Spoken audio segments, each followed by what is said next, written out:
I really know.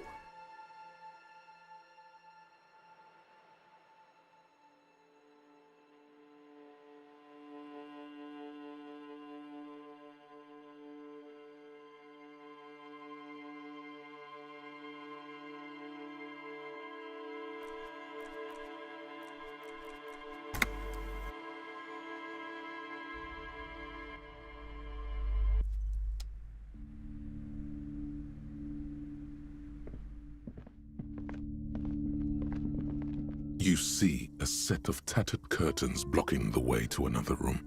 A strange cage-like trinket dangles from the curtains. Excuse me, officer. The back room is strictly for employees only.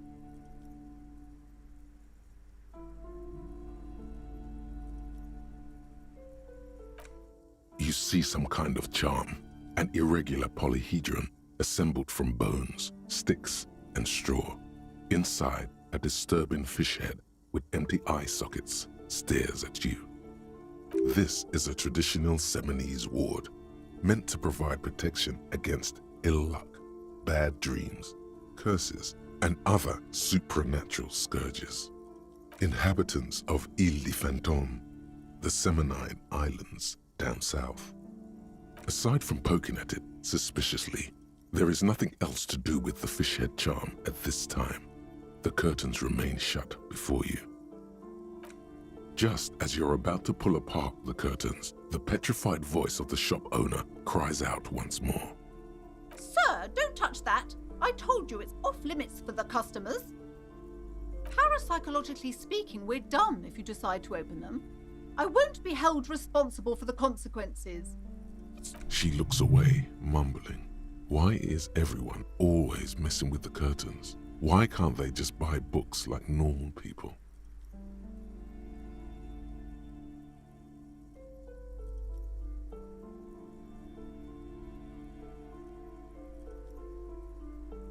No! Please just talk to me, officer. Come here. Talking is always good. Go see what she has to say. The curtains, tattered with age and covered in dust, hang before you, as if taunting you. You see a dimly lit room full of dusty furniture and trash. A doorway stands in the back, covered in dozens of scary little Seminese wards, your shadow looming over it like an omen. I warned you. You're unleashing forces beyond your understanding.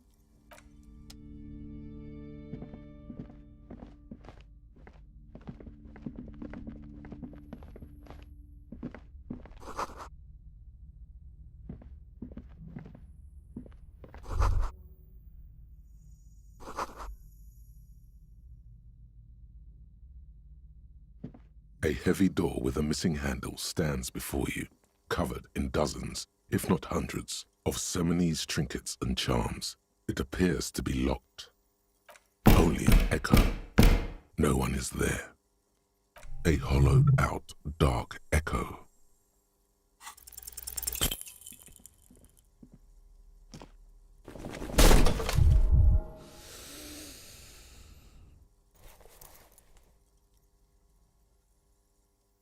Ow, shoot. Whose moronic idea was it to just run through the door? Don't you know that things like that hurt?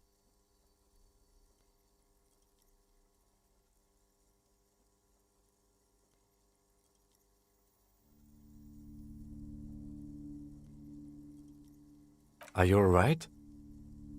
This looked pretty intense and painful, I must admit. What is going on there? Are you really trying to break? I warn you, don't tempt the spirits, officer. Don't tempt the spirits or you'll damage the holy wards on the door. It barely looks like you've done any damage to the door, however. It's still locked and closed.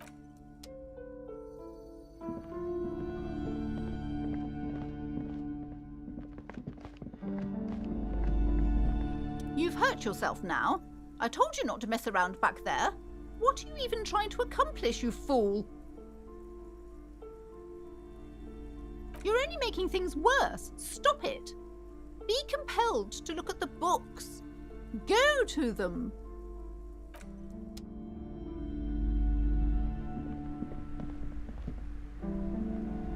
Hi, Ace Detective. Are you here for more books?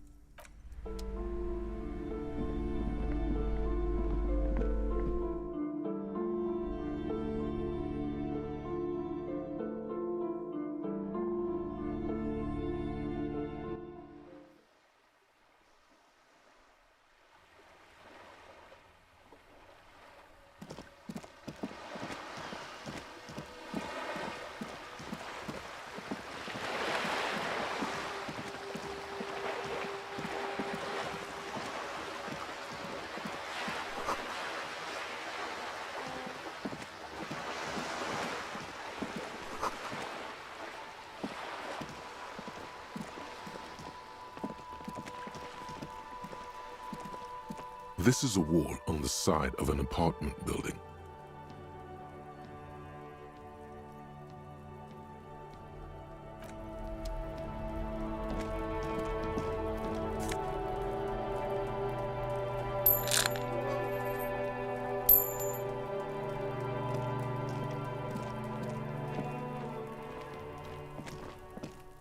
Are you trying to sneak up on me? Apparently, she doesn't like people standing behind her back. Logic error.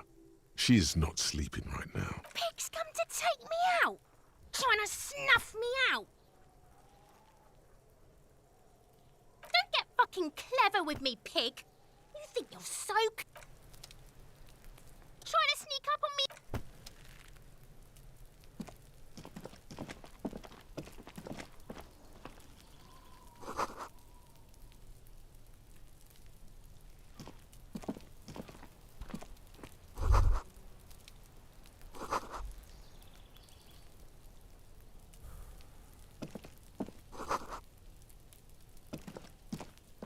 Hey, what's that noise down there?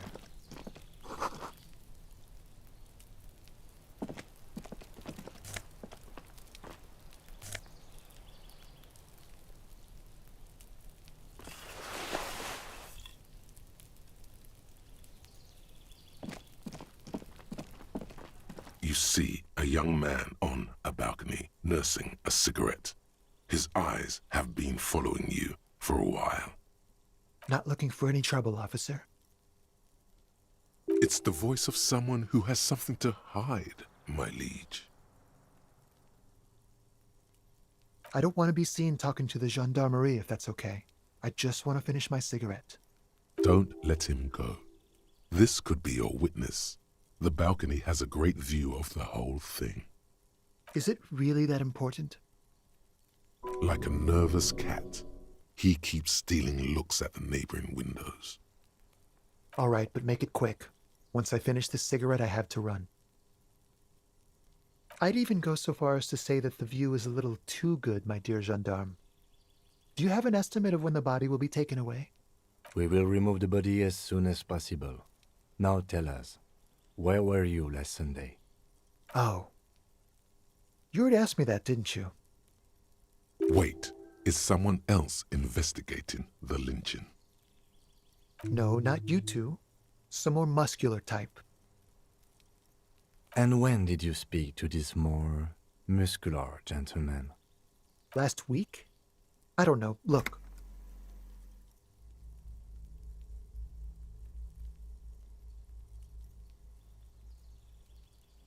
A downy blanket of white to cover up the miserable poverty of the scene. You didn't answer the question. What were you doing last Sunday? I had a friend over. It was my Sunday friend. A Sunday friend. How intriguing. He doesn't reply, gesturing no with his cigarette. Under the dull and darkening sky, the neighboring windows stand silent. My name? My name is Martin Martinez. That's definitely not his real name. No, of course not. Could you please lower your voice? No. We won't. Now, if you'll excuse me, I really need to get going. Time to bring out your secret charm. Tears and begging.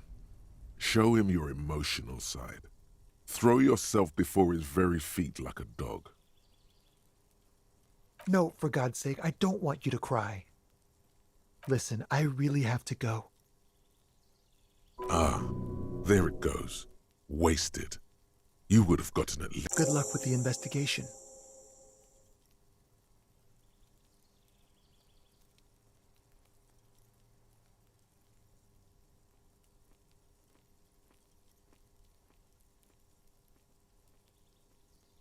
He's gone. No point in running. Tenements like these often have multiple exits. If he doesn't want to talk to us, then he'll know how to hide himself. He could be a witness. Him or his Sunday friend. Either way, we need to look into that muscular type. There has to be a way of getting inside the building.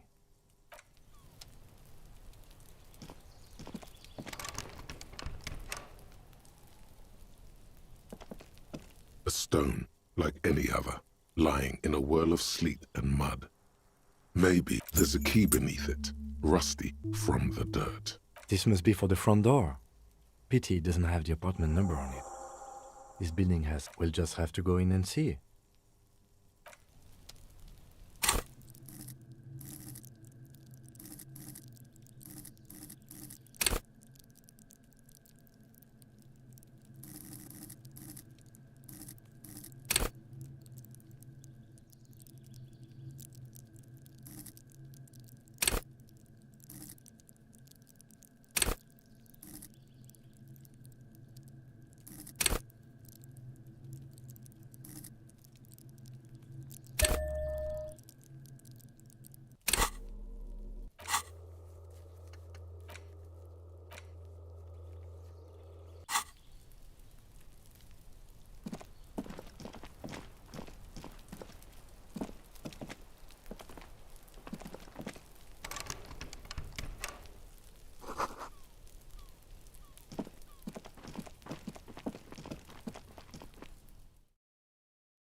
This door has been closed with a padlock. A chalk-drawn number on the board says, number 11. It's a solid lump of metal, but the shackle is deeply corroded. A solid pair of chain cutters would make short work of it. Better whip out those cutters. You won't get very far otherwise. No reply.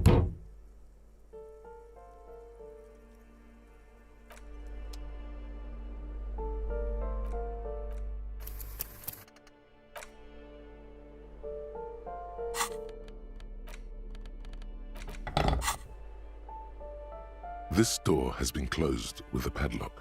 The chalk drawn numb. The shackle snaps like a twig, and the lock After you, detective.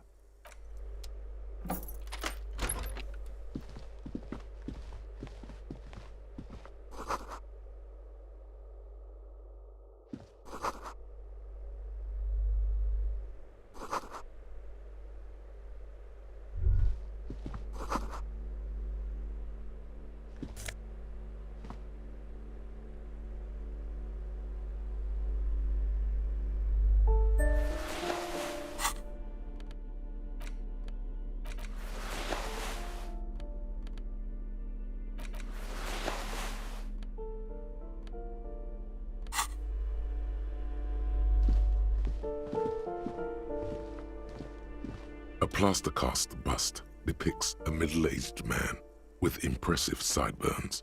The name on the plinth honestly, he does kind of look like you after all.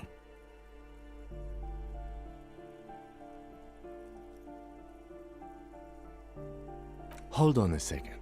Is this why you broke in here? To find out whether you're Krasmazov?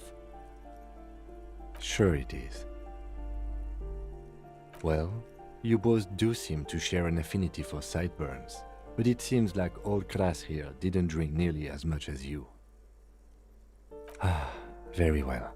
Let's look for identifying features then. Doesn't he have a birthmark right here? What about you? Alright, but here's the big thing. Krasmazov looks Samaran, and you don't. Good, so you're not him. It's decided. You are not the most famous philosopher of the modern period. The White Star, the photos on the wall. I think we have broken into the apartment of a young communard. How fitting.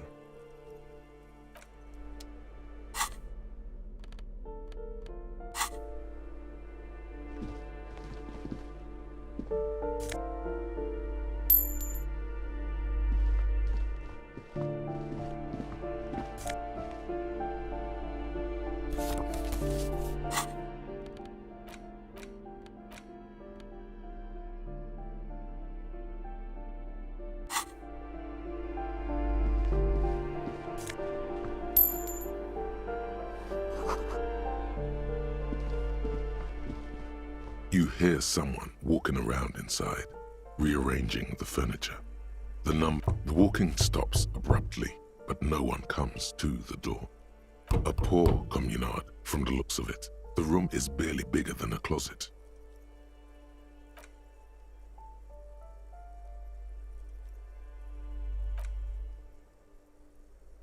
Let's go. We don't have a reason to get inside. It's generally easier to do things if you have literally any reason.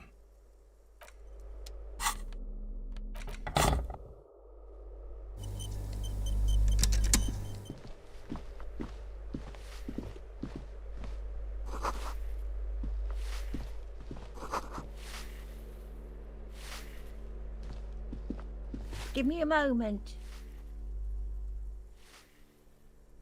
The cold never does any good for my bronchitis. I'm fine. Fine. Don't you worry about me. Now, what do you want from me, policeman? She's the cleaning lady. She knows the floor plan and the residence.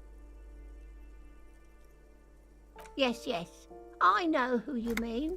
The scrawny boy who's always smoking like the devil, right?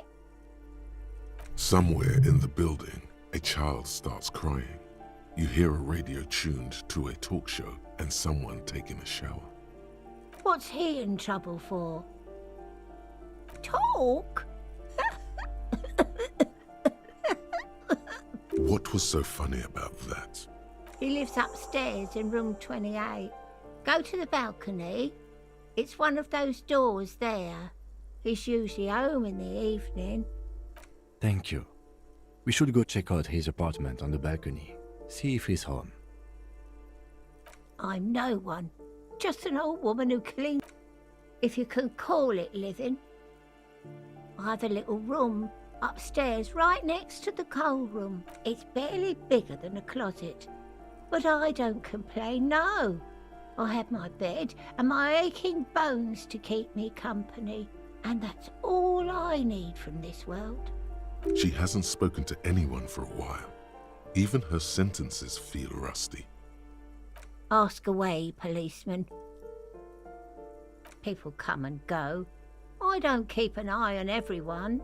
They probably just moved or died, hopefully somewhere else.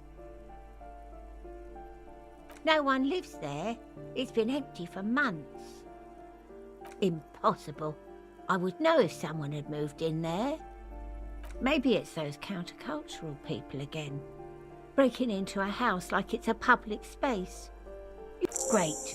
Young people. They're worse than rats. You know, always littering the hallways with trinkets and empty beer cans. Oh, that one is a scientist, a future scholar. I think he studies astrology at the community college. Education's good. I always tell them to study. Something to do with all those stars around his door. He asked me to leave his drawings up on the wall. The symbol of what now?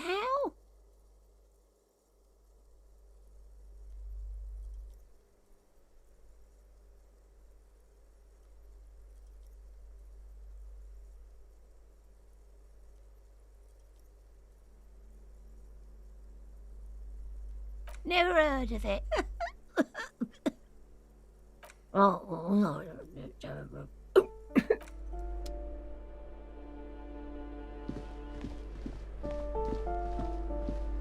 You hear someone walking around inside. You have plenty of reason to enter.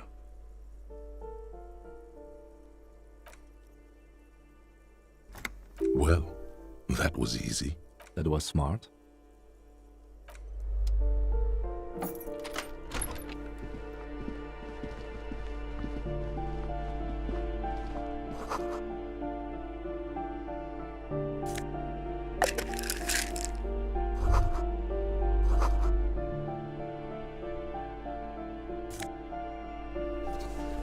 Satisfied?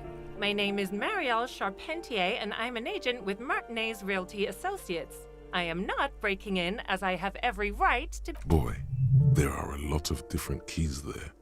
More than 20, at least. Do you want to see my ID as well? You can't legally ask for it, but why not? Want to see my residence permit too? It feels flimsy in hand, with the words Revachol Zone of Control written under a nondescript municipal logo.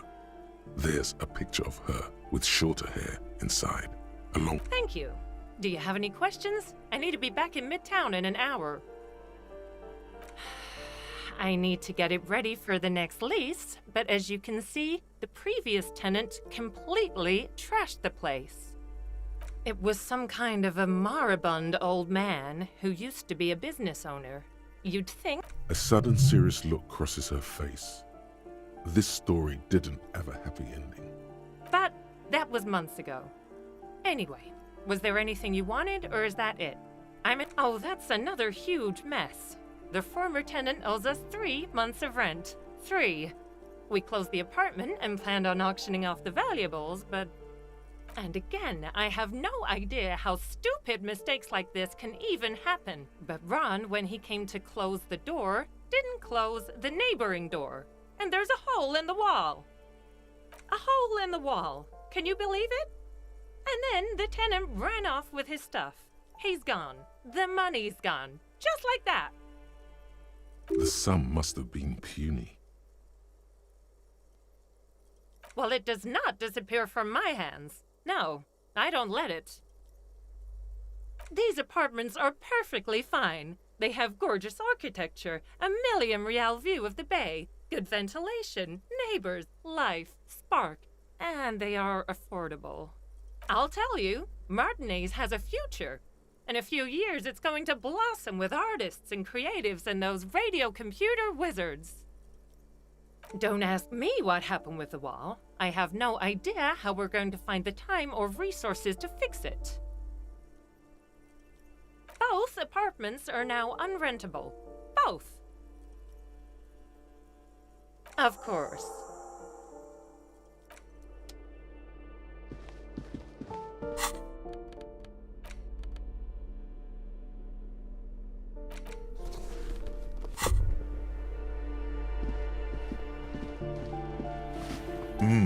The luxury of fine things. Just look at those black monk straps. After spending an entire day hustling, who's to say that you didn't deserve a pair of ridiculously expensive shoes on your beautiful things give you a rush. It's power. Crafting your style, draping your... Remember, when they come to take it away from you, you worked for those shoes. Whether you like it or not, wearing these shoes has made you more liberal. Ultra liberal. They're either a gateway drug or a booster pack to get you deeper into... Give me a moment. I see. I hope some good people are finally going to move in. This place needs them.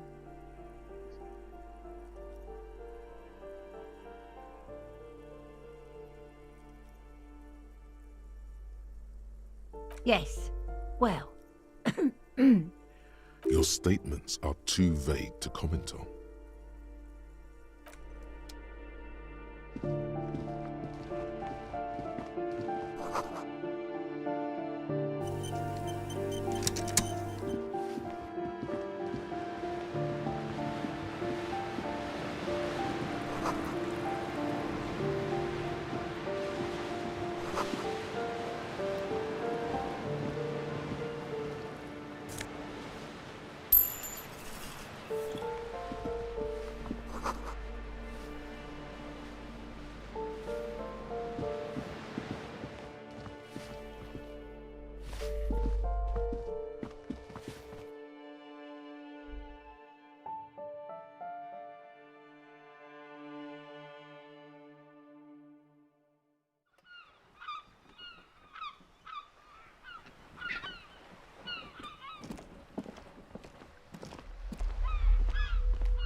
The streets will flow red once more, a great torrent rushing down Rue de Esperance. You wait and see. The streets will not flow red with anything. Who are you? I'm Cindy the fucking Skull. What else do you want to know? Date of birth, blood type, the last time I was tested for Hep C. Go where? Accosting a minor? Listen to your partner, pigman. Keep your grubby hooves off little old ladies. A brush, an artist. The red splatter is urban expressionism. That smell coming from her paint bucket, it's not paint, it's heavy fuel oil. Red-dyed heavy fuel oil is only used in government vehicles, or at least that's the idea. What did you think I was using? Aquarels? Sucked it out of a cop's fuel tank myself. Back in Jamrock. You ain't seen nothing yet, Piggy Boo. She nods disdainfully toward the woman performing maintenance on the boat docked next to the pier. Hatred, disgust, it's difficult to tell which of the two is more present in her girlish features. The woman on the boat does not notice her staring. That Ozon her. Someone's got to keep an eye on her. Ozon is an archipelago 2 days' travel away from Rivershore. Its moneyed residents, used to posh restaurants and upscale boutiques, rarely have reason to visit Martinez. Probably the Wild Pines rep. We should talk to her. She's a professional negotiator, though. I have the feeling she will be very cooperative while telling us nothing. You should take the lead. Ask her unexpected questions, you know? Do your thing. Don't be afraid to get a bit wacky. Throwing her off is our best bet. Good idea, piggies. Run along now. Fuck her shit up good. Impound that boat while you're at it. I'd like to watch her swim back to us on. Can't you tell? I'm painting a beautiful mural, an aereo graffitio visible from low orbit. I haven't really started it yet. I'm waiting for the right words.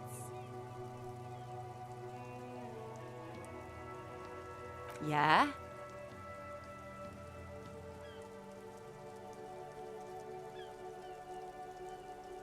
Let's be realistic. What are you going to do? Throw her off the balcony? You heard your partner, Piggy. I'm unstoppable. I ain't no snitch, Pigstein. Go forth and forth. Actually, there is a shortage of people who talk to us in a normal, calm, informative manner. We weren't put on this earth to make... Watch your back, ungulate. You...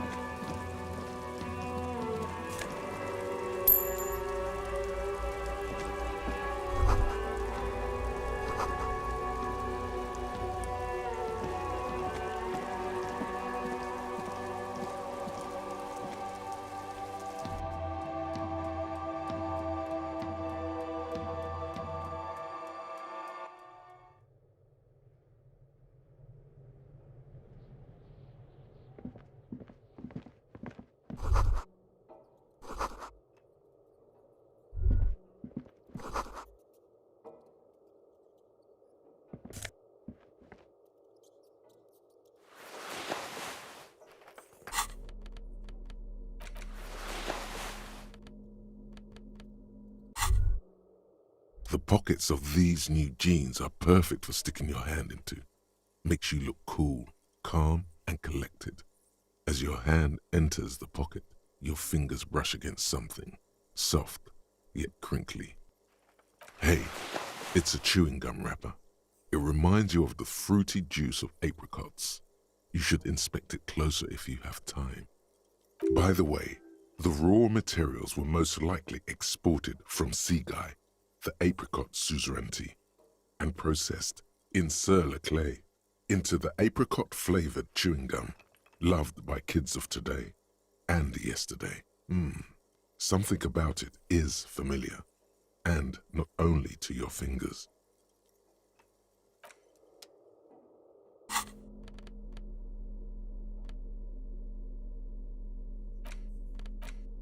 There it is again.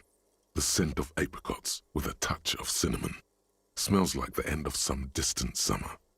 The surface of another planet or some ancient temple. Bitter, citrus, sweet. It seems to grow stronger like a glow with every breath you take. Whatever petrochemical byproducts they used to create this artificial flavor have bonded tightly to the wrapper. Or is that just your memory filling the gaps? Until a blossom of skin and flower petals erupts behind your closed eyes, made of toffee, cream, and distance. You just had to take a dive.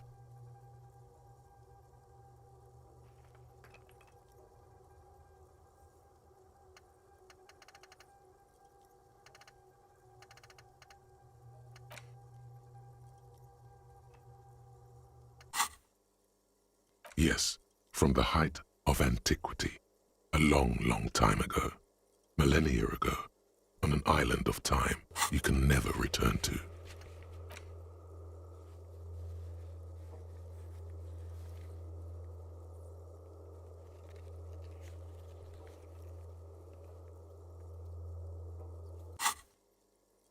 The sun sets into the sea, but the water does not boil. Instead, it turns to liquid gold. For a moment, the world's store of precious metals seems to increase dramatically, and you are rich.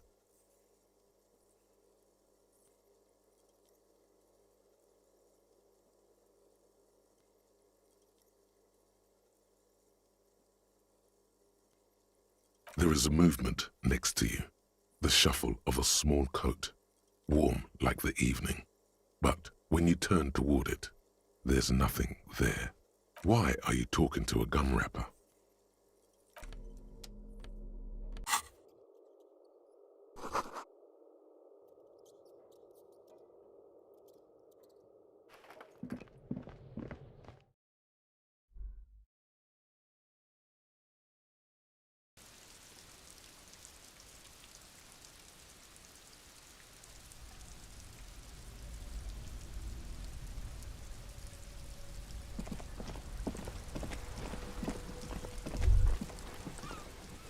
Ruination has come.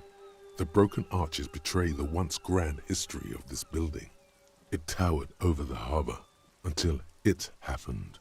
A great force from the northeast fired into the city. Heavy artillery shelled the coastline. Fired from the water, a straight shot into Revachol. The tenement acted as a defensive wall against the worst of the shelling until it was destroyed, and they had a direct firing line. The wind blows through your hair. The sea breeze cuts around you, high on the balcony as you stare over the edge of the sea. The waves of the Martinez Inlet roll over the fallen remains of the building. The dark waters obscure the better part of the remains. What didn't fall into the ocean was used as scrap. What wasn't used as scrap was thrown into the ocean.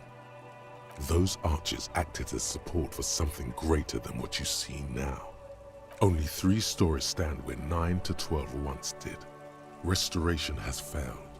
What the shelling took out was never rebuilt.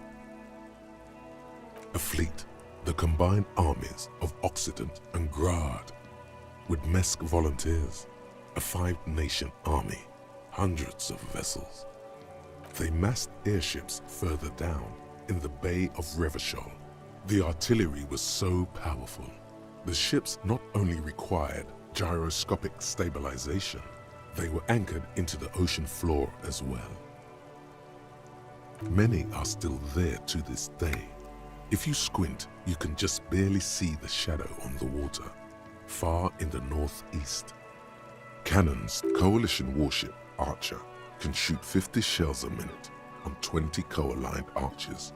They will reach the city in 58 seconds. The coalition. But that was a long time ago. I think we should move on. It's chilly up here.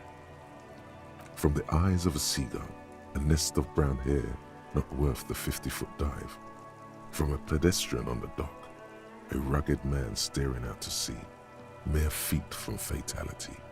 From a guest on the balcony of the Whirling in Rags.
isn't just a five-pointed star.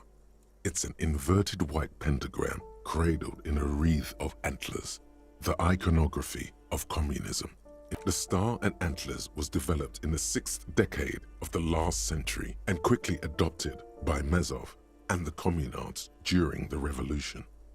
Even today, half a century after, the star and antlers retains the ability to evoke hope, disappointment, and fear in equal measure, to symbolize the toppling of the old order. Also, some social democrats were already using it. The wreath of antlers represents a natural crown. It was about building a society that could exist in accord with the natural world, and at the same time above it, because white is the color of peace. Nothing at all yet. Right now, it's just meaningless shapes on a wall.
This door is made of metal and appears to be reinforced. Someone here really values their security. Number 28. This is where the cleaning lady said the smoker on the balcony lives. Let's see if anyone's home. Knock on the door. No one answers. Looks like the young man we are looking for isn't home. I think our best chance to catch him is in the evening. We should return tomorrow after we have finished with our day's work. How about 9 p.m.? Sound good?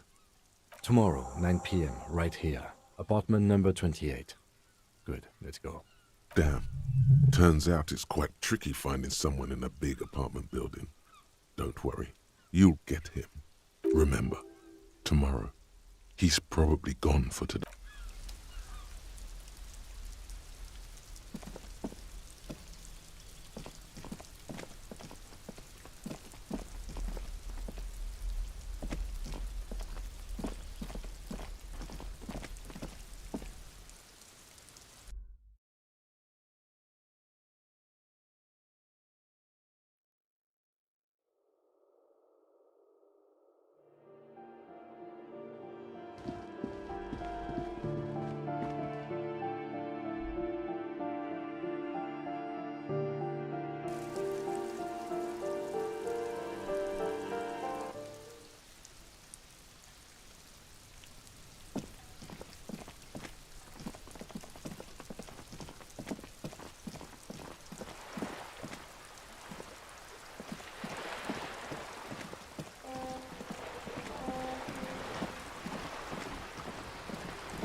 A striking woman leans against the cabin top of her sailing boat, smiling as you approach. Her green raincoat glistens with droplets. A silk scarf is tied around her throat.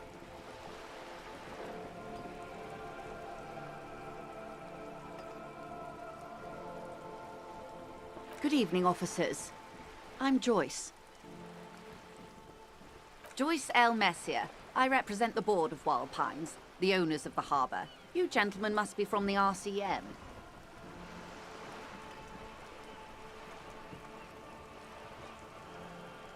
I'm glad to see you here. Like steel, there is strength there. If she wanted, she could sink her nails deep into your skin. I was dispatched to handle a strike, not a lynching. Anything I can do to assist the RCM in this matter, I will. Glad. That is good to hear, madame. My colleague will take the lead on this interview. I should let you know that he is recovering from an unusual medical episode. Very unusual. But I can assure you of his ultimate competency. There's a trace of irony in his voice. Mischief, even. This is a tactic. How interesting. I wish you a swift recovery. In the meanwhile, you have my full cooperation, and the full cooperation of the Wild Pines group.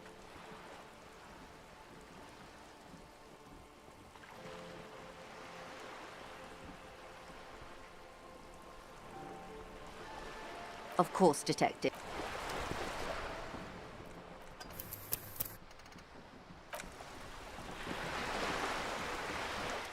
You're back. Good. What can I help you with? Why, yes I am. The boat? No. It is called Cor de Leyte 19 because that's the type of sloop it is. It's a pleasure craft. A 19 pacer. It also happens to be rated for Category 1 racing. Though these days I mainly use it for business. My sloop? I like it a lot. It's the eel's hips, baby. I'm enjoying this part of the interview. It has so little to do with the murder we're investigating. Of course there are. We're on an archipelago. How else are you supposed to get around? Yes, we are. We are on Le Caillou. Technically, the neighboring Ozone and Fas a la Mer island groups are archipelagos, while La Caillou, by contrast, is a single fertile landmass, the fourth largest island in the world. It is not an archipelago. Okay, if you want to get technical, the point is we're all on islands here, and sail is still the most expedient way to get from one island to another, especially when you're in a hurry to resolve a strike. She nods attentively. Officer, I assure you I'm a highly qualified pleasure craft operator.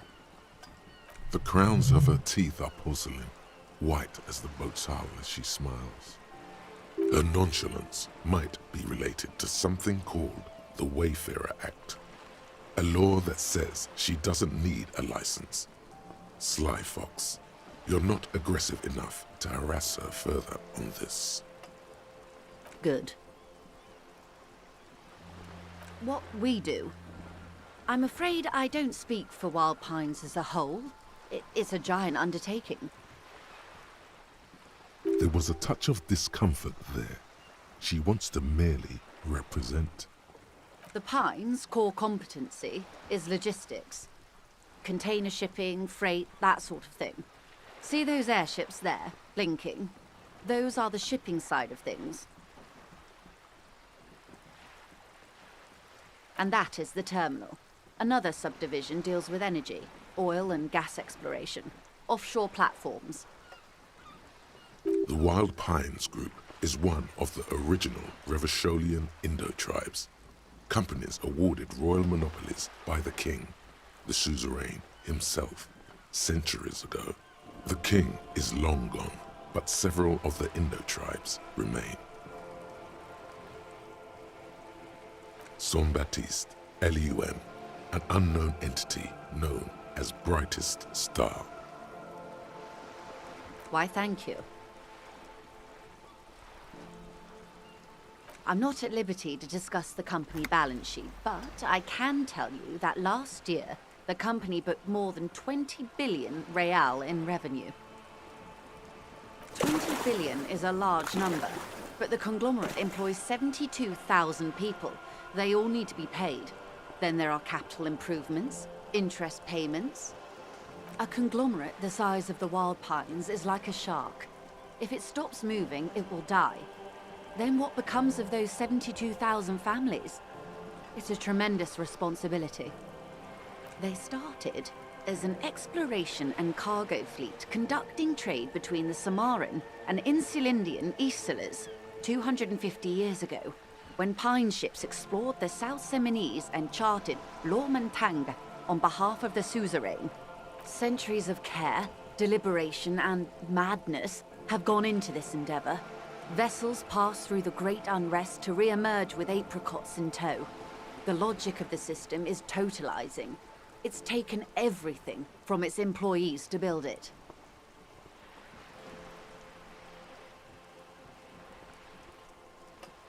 You know more than you let on. Certainly it helped, but most of the original Indo tribes have failed, or been absorbed. To survive, Wild Pines had to grow and adapt. No suzerain did that. You mean aside from being the terminal's legal owners, who are responsible for moving 8% of the world's cargo?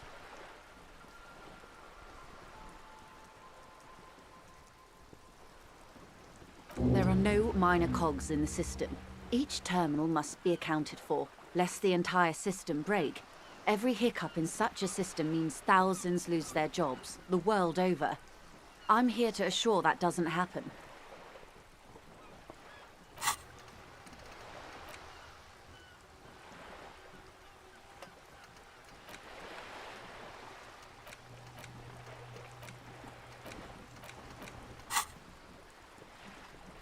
Everything. Right up to, but not including, trade secrets. I believe the official title is Senior Labor Negotiator. In practice, I'm a grocery clerk. I relay the union's demands to Wild Pines and return with Wild Pines' counteroffer.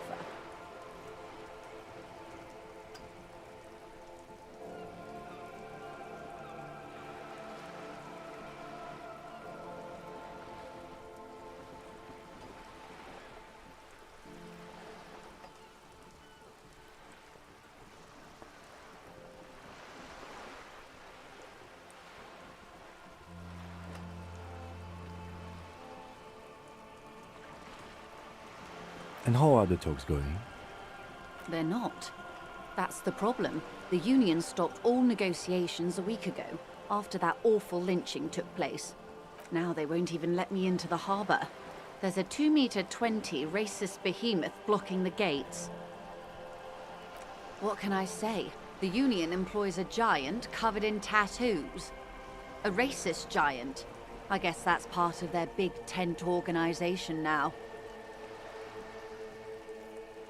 Let's say I was not making the kind of progress I'd hoped for when I first arrived. And when did you first arrive? I arrived 3 weeks ago. Yes, in the middle of February. The bay was still partially frozen then. I prefer to do these things on site, like the RCM. But the strike began in December. I wasn't the original negotiator here. I took over after Mr. Gaumont hit a wall with Mr. Clare, the union boss. Mr. Clare refused to speak with Gaumont despite concessions he'd granted the union in prior negotiations. This isn't the first time the union has gone on strike? Heavens no. There have been 2 prior strikes. Both times the union won significant concessions, including overtime pay and a medical plan. This time their demands are more, I guess you could say, aggressive. Ludicrous even. It's meant. Mr. Clare told him to... how did he put it? Fuck off, midget. Gaumont is short of stature, you see. Keep in mind, this is a negotiator Mr. Clare has worked with before, and who was more than fair with him and the union. There are leaflets everywhere, and banners. What did they say again? Oh yes, every worker, a member of the board. Most of the workers probably don't know what that means.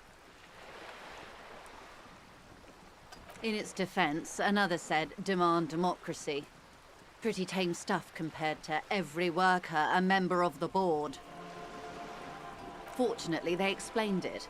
Every time the Wild Pines group makes a decision about anything, it needs the signature of each of the 2,200 workers in its Martinez terminal. Just so you understand, this is but one of 22 terminals owned by Wild Pines. Essentially, not only are they kings of the company, they are also kings of the 72,000 employees of Wild Pines Group.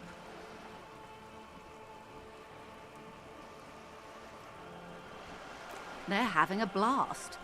But how can they afford it? After 4 months, my assumption was they would prefer a more practical solution. I'm not sure. Naturally, I assumed that was just their opening position, a hard-nosed tactic with a side of mockery. But there's been no follow-up, just the same nonsensical slogan repeated over and over again. And now, people are getting lynched, I hear. Behind the whirling in rags. A disastrous situation if there ever was one. Excuse me, from whom did you hear about this lynching? I first heard it from the bowyer at the gates. The one whose very name advertises his aversion to work. I think he said it was, "Call me mañana." This checks out. The scabs? You mean the huddled masses of Jamrock, come to plead for work where the union refuses to? If they were organized by Wild Pines or its affiliates, then it would be a company secret. I could not share it with you. Not right now, at least.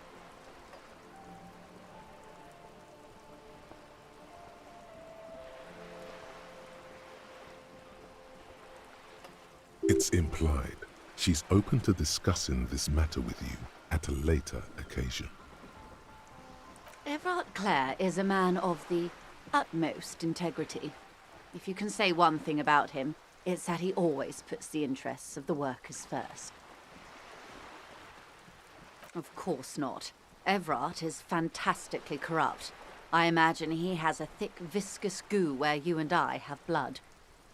If you were to prick him with something sharp, you could see it oozing out. A knife, maybe? No, a rapier. Oh, heavens, no. We get along just fine.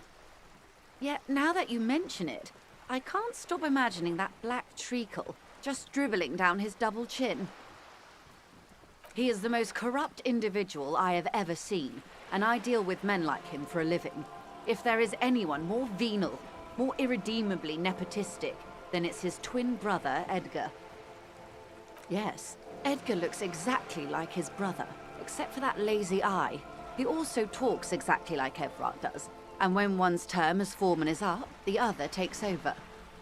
It's how they circumvent the term limits, you see, with a funny little switcheroo. While in office, they've embezzled God knows how much of their workers' dues.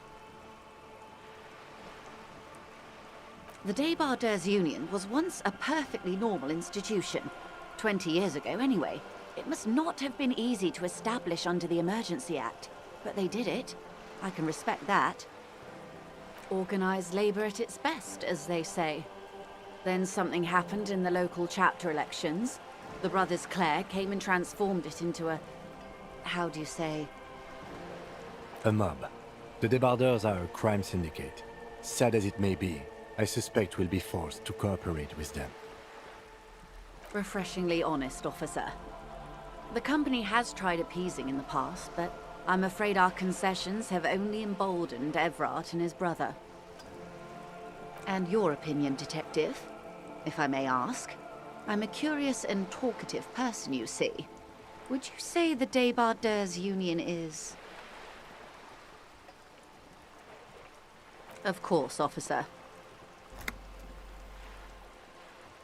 I'm glad you asked. There was a woman, the previous forewoman of the Union. She disappeared. Disappeared? Yes. On the last day of the local chapter elections, her daughter phoned in and said she wasn't running anymore, or coming to work. Ever. End of story. Downright haunting, if you ask me. The Wild Pines suspected foul play, but what could they do? It was a union matter. The point of the presentation is, these kinds of things happen around the Clares. Watch out when you're dealing with him. Thank you for your concern, ma'am. We'll be just fine. Of course. How else can I help? Quite a few things, I'm afraid.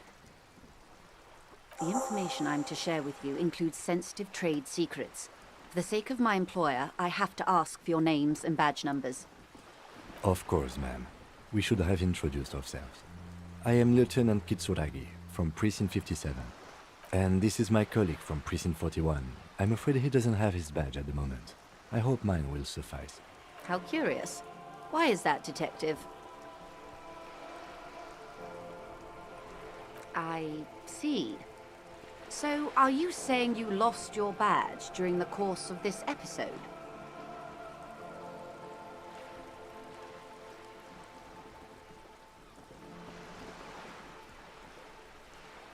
I can't hear you, darling. Speak up, please. Oh, dear. Some kind of encephalopathic amnesia. I don't even know how to respond. I do believe you, naive as that may sound. I simply can't imagine what you gain by faking such a condition. As I said, ma'am, his technique may be very unconventional, but he is an officer of the RCM. Of course, I sympathize, but I'm afraid I simply can't share anything more until I've seen that badge. She's a professional negotiator. She should be open to some sort of mutually beneficial arrangement. Feelings will guide the way. I assure you, it is no small matter for me either. We all share the responsibility for disarming this situation. I hope you have a badge for me as soon as possible. She's silent. The wind flaps the sail above her. Officer.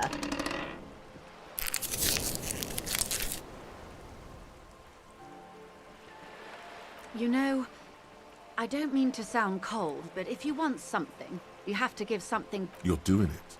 Despite your own best efforts, you're still getting in. Somehow. I'll be frank with you. If I'm going to break protocol, I need to be able to justify it to my superiors. They're going to want to see something tangible. The Union is conducting drug trade out of the harbour. It's an open secret in Martinez. Surely it must not come as a or you can find your badge. Detective, a word in private before we continue.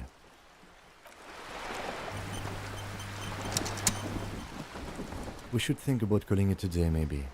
The nights are still miserably cold this time of year. You should take care of that, then. Let's talk to him anyway. An officer of the RCM shouldn't be sleeping in the streets.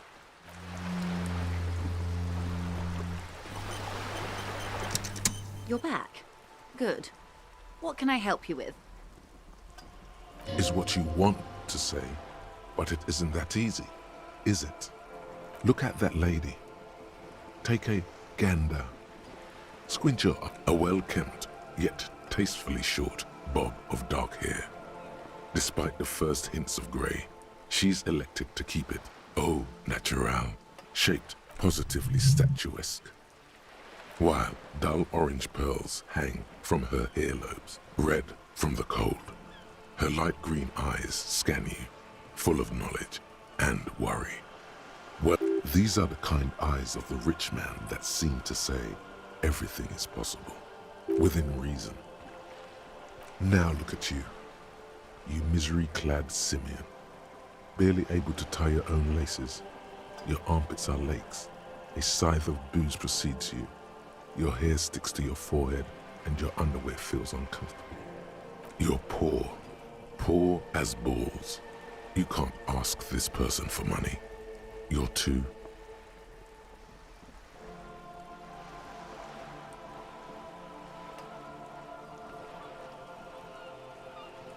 Yes, you're too ashamed to ask this person for money.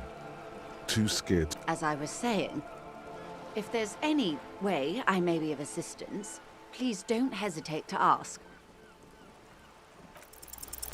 Voila, you're doing it. Ah, yes, of course. I'm sad to hear that. She's surprisingly nonchalant about this.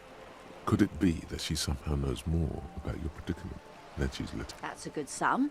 Not too small, not fantastically large. She removes a few notes and hands them to you. The paper is cold and oily to the touch. So, I hope I didn't just bribe you, officer. It may not be technically illegal under the Emergency Act, but still.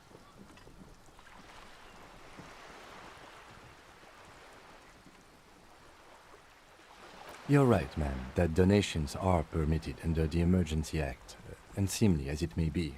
Which he most certainly will do. Now, how else can I help the RCM today, besides supplementing its salaries? It's quite straightforward. Someone is using Terminal B to smuggle raw ingredients from the Samar and Isola into Revachol with the Union's blessing. Wild Pines has suspected it for years. Ingredients for what, ma'am? Meth and dextroamphetamine, GBL and various synthetic psychedelics. Honestly, it might be quicker to say what you can't make from the stuff. Yes, after they clear the terminal, we lose track. The actual production is taking place at various sites in and around Jamrock Quarter, north of here. Wild Pine seems to be well apprised of the local drug trade, ma'am. Do you mean to say the Union also produces the product? Sells drugs, I mean? We're in logistics. It's our business to know. And no. As far as the company knows, the Union does not produce it. They transport the ingredients for a cut. Yes, but you won't get anything out of Evrat and the Dockworkers Union. Still, every chain has its weak link. The handoff. The motor lorries at the roundabout. Precisely. Someone needs to move the ingredients from the harbour into the city. Once they reach Jamrock, they're distributed to a network of local manufacturers well beyond our grasp. How convenient that they're stranded like beached whales at that roundabout. Perhaps you've noticed that a number of lorries are tangled in a traffic jam at the roundabout just now. Interview the drivers who are still hanging about. Her irises are light green, like the river Esperance in bright daylight. I'll be explicit. If you find this driver, I will share company secrets with you.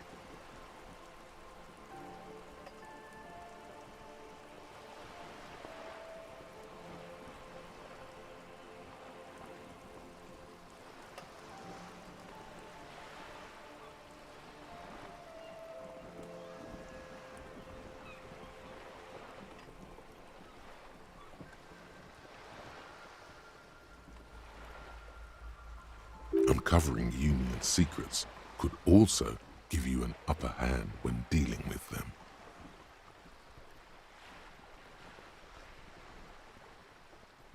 The two might even be connected. Or not. Though, if you have evidence to... As eager as I am to share it, Lieutenant, once the job is done. Yes? Excellent. According to my reports, there are at least 3 lorry drivers lingering. It may come to nothing, or it may just blow the case wide open. I suspect the traffic jam won't disperse for a few more days. You should have the time you need. In the meantime, let me know if there's any other way I may be of assistance.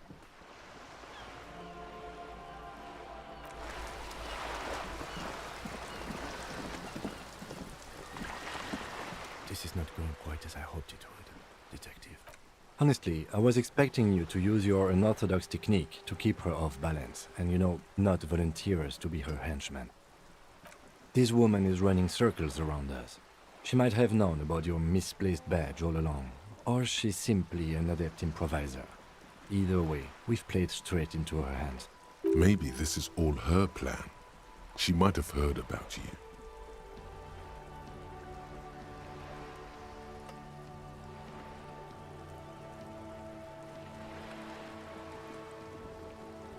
I wouldn't go that far.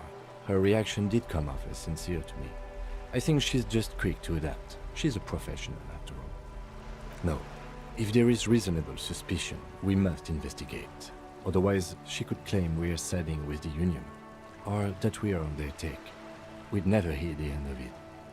What I propose is, we ask her, then we investigate, briefly. But do not share the outcome of this investigation with her.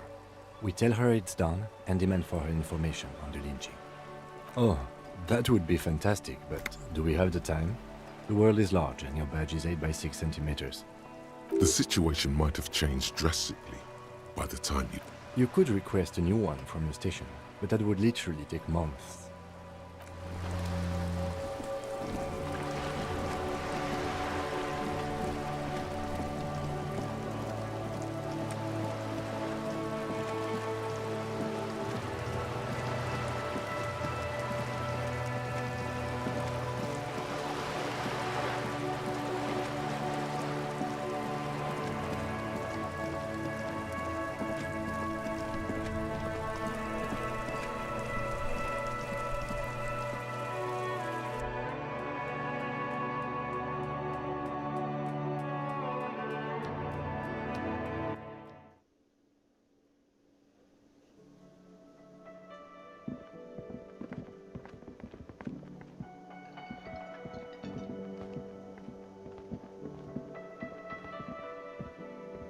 Can I help you? Yes. Have you got it?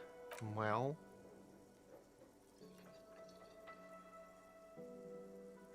Great. Thank you, officer. That's all I wanted.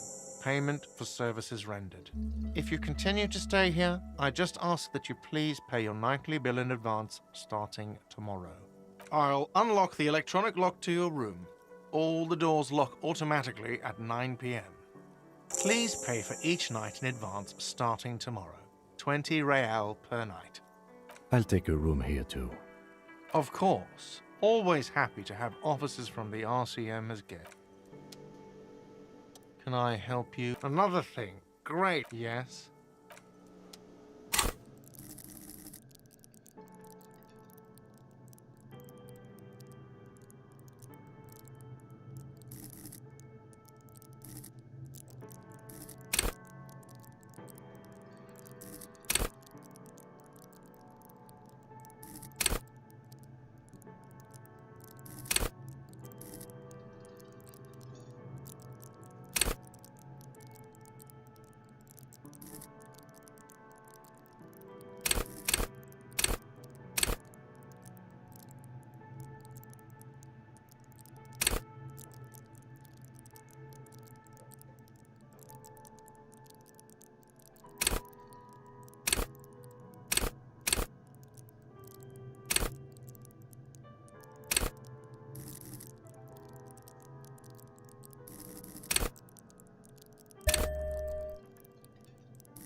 Yes? Yes? What do you want to know? No, it's not a particularly... The lieutenant adjusts his collar. It doesn't look like he wants the case to be more mysterious. You mean like a brief? 3 days ago? During that time, the victim had been stripped. They didn't identify themselves. There's a strong prejudice against involving the RCM. That's right. Good. This is the door to the room you redecorated. Just a moment. You had some questions earlier, I believe. And besides, we should discuss our progress.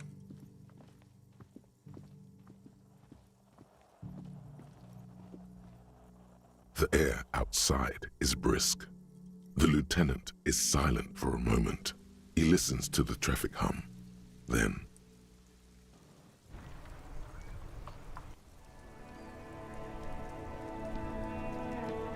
Where shall we begin? We should talk about the investigation, first and foremost. But I also remember you wanting to discuss the RCM? I have a cigarette every night when I go over my notes. It's something of a ritual. Oh man, he looks so devastatingly cool with that cigarette.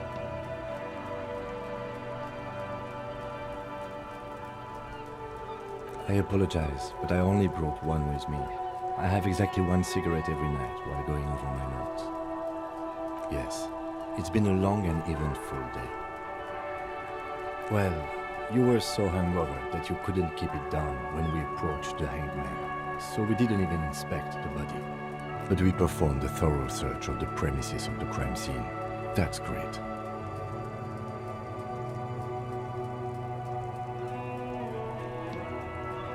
As for the interviews, we weren't able to find the union leader, Evrat Claire, much less interview him.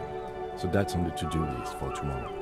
We tried to interview the White Band's rep, but she asked us to do something for her first. Fine, so be it. I have a feeling Joyce knows how dangerous the situation really is. We have to get her to talk to us. If Kim is emphasizing something this much, it really must be important. Above all, though, today was exhausting. What's with all the running? You run a lot. Is that a standard Precinct 41 practice? I have a really good theory about why you're running so fast, son. Just you wait until we get up tomorrow.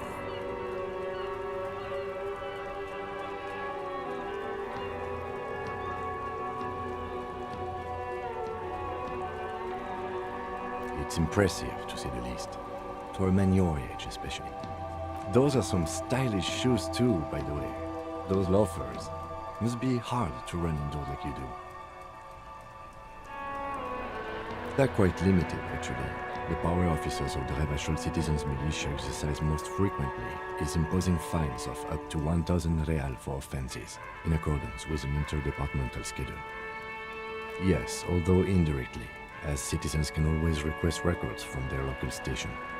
Officers of the RCM have been known to take bribes of less than the prescribed fine amount. It undermines trust in the RCM. The RCM's primary role is to ensure safety. We are not really supposed to play any part in the economic structure of Revachol. We can arrest people, of course, but rather than bringing someone in directly, it's preferable to serve a station cold sleep. It prevents confusion and overcrowding. You can't. Those who don't show up become fugitives, though, and have fewer legal rights when they are eventually caught. It's about power projection. Thus far, they seem to mostly show up. As you may have gathered from the fact that we are expected to carry a record of our kills, like the one in your watermarks, we are permitted to use whatever force is necessary, and strongly admonished not to abuse that power. You have to supply compelling evidence for why it was necessary to use lethal force. In these cases, your partner is usually your witness. Not a good position to be in, by the way. Internal Affairs handles these cases thoroughly, by cross-examining you for inconsistencies. It is hard to cover for anyone, which is for the best. We don't convict. We arrest and send them to coalition government courts in Couron and La Delta. The prosecution works off our testimonies and records, which is why it's paramount to keep them. The coalition government, and the moral intern more broadly. The RCM was formed by the coalition government to restore order in the international zone after the revolution. So we did. Now we attempt to maintain that order. No more, no less. Or perhaps it is better to say we were allowed to form. It's a point of contention whether the citizens of Revachol or the coalition government founded the RCM. Silence. A great comment to such a conundrum. The Moralist International are the world's largest political organization. You know who they are. They have been running this place after the revolution failed. They're a union of center-left and center-right parties across the Real Belt. Our coalition government is just one of its many projects. They also run the ICP, EPIS, most intergovernmental organizations in the world. What do they believe in? They are Dolorians. They believe they continue the humanist project set forth by Her Innocence Dolores Day 4 centuries ago. Others say they are just technocrats. Those others say they continue the humanist project set forth by Dolores Day. Interesting question. It's a blue forget-me-not. Their motto is love, compassion, self-discipline. I think you can gauge what they want you to think of them from that. Something kind and usual.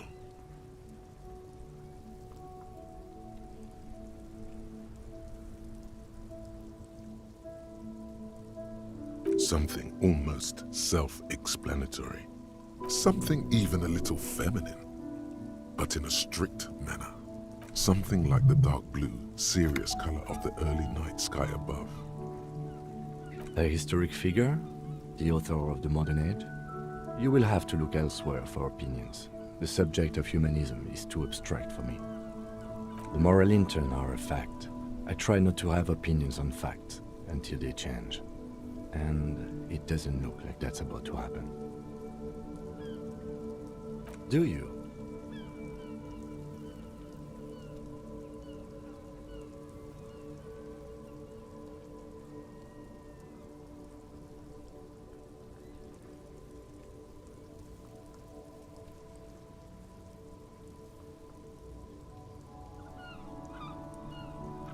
my kind of police officer. The dying lights of the city shimmer below. Slowly, like luminous clouds, they pass on his lenses. The lieutenant looks at his slim cigarette, contemplating the next drag. An aerostatic passes overhead, the whiskers of its floodlights on the ground below. Kitsuragi's glasses light up as he looks to the sky. Two glowing circles. They really don't like us here. And the mouth on that kid, Kuno. It's different in land, in Jamrock, in the GRIH. It's our fault for leaving this place to the dogs, to the Union, to the company, not daring to come here more often. This place has fallen between the cracks, the jurisdictions of our two precincts. We run this city. West of the river is RCM land. It's incredibly hard. Human beings are... But we are in control, and it's worth it. The organization works, our systems work. If they didn't, the city would disintegrate.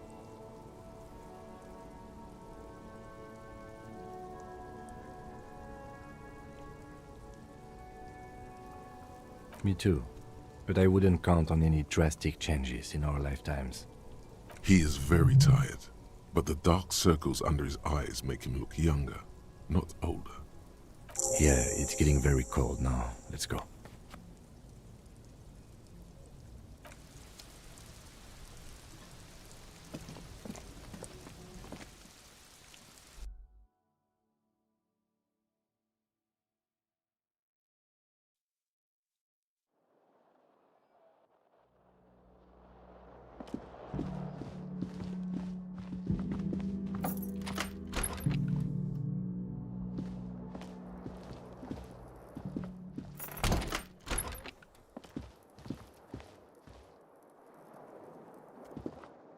The bed is cold and not particularly inviting, but it's yours. The sheets look awful. The sheets feel at once coarse and clammy against your skin. The bed sags beneath your weight as you stretch out and finally close your eyes. And then sleep doesn't come.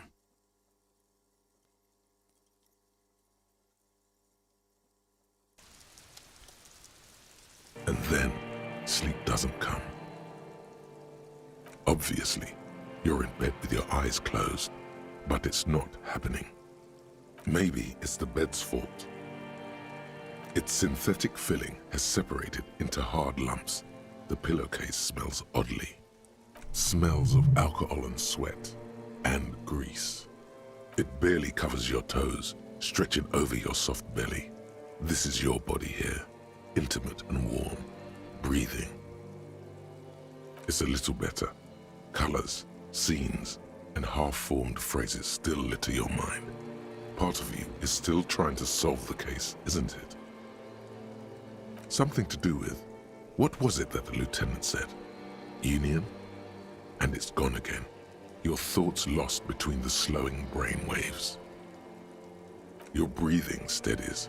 A great silence washes over you until your eyelids twitch in your sleep and images start forming.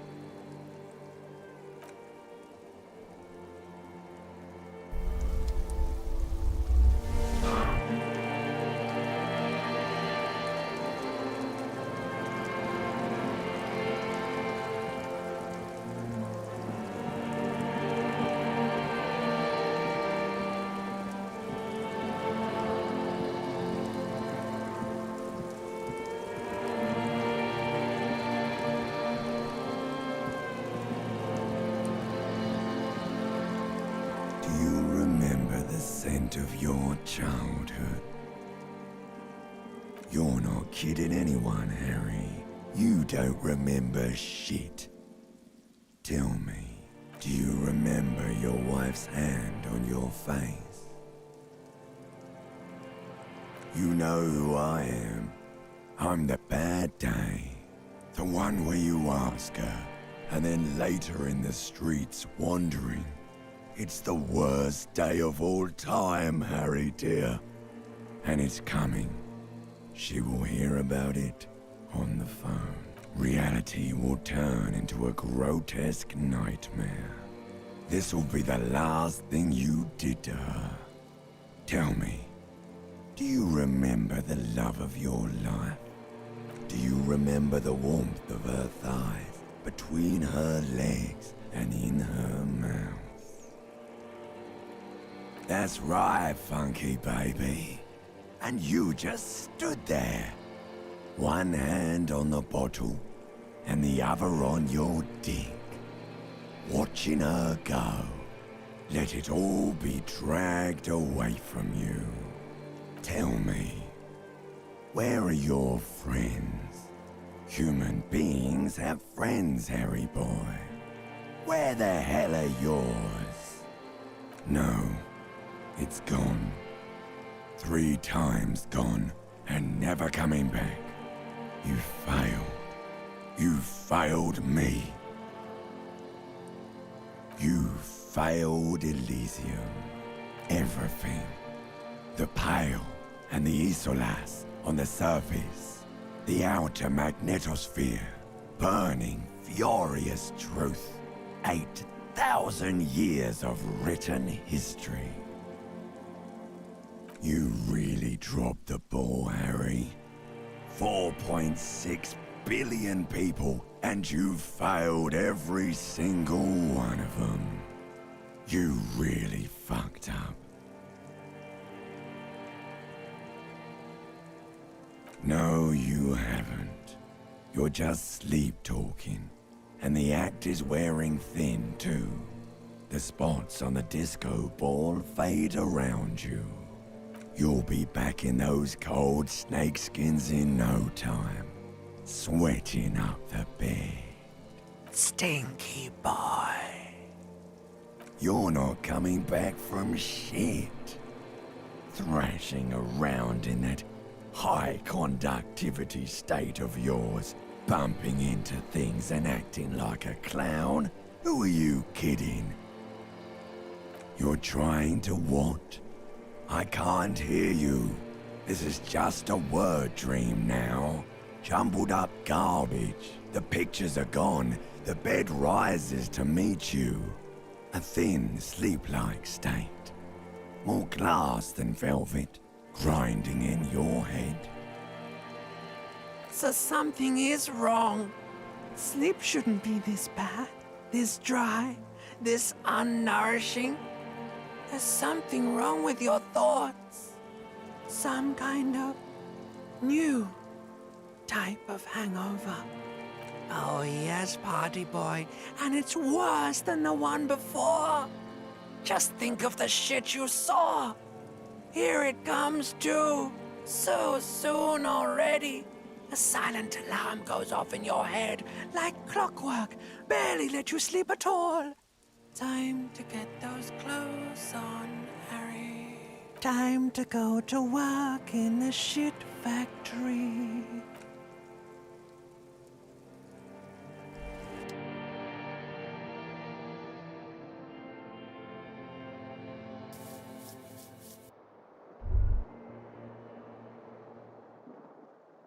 Good going, buddy.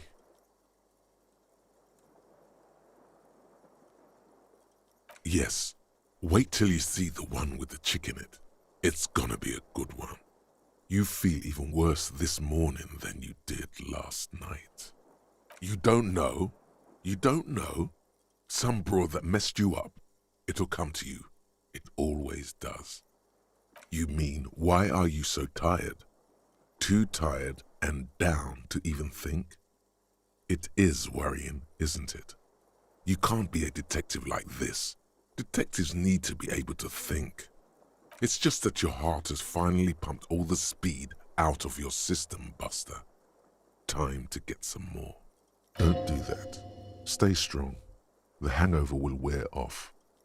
You don't need to keep doing this to yourself. Are you sure? Ready to live as this pathetic shell of yourself for days? Basically, a week. Let's be honest, 2 weeks. Maybe 3. You won't make it. After, suit yourself, slow, sad shellman. See how you do without your spark.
The door is closed.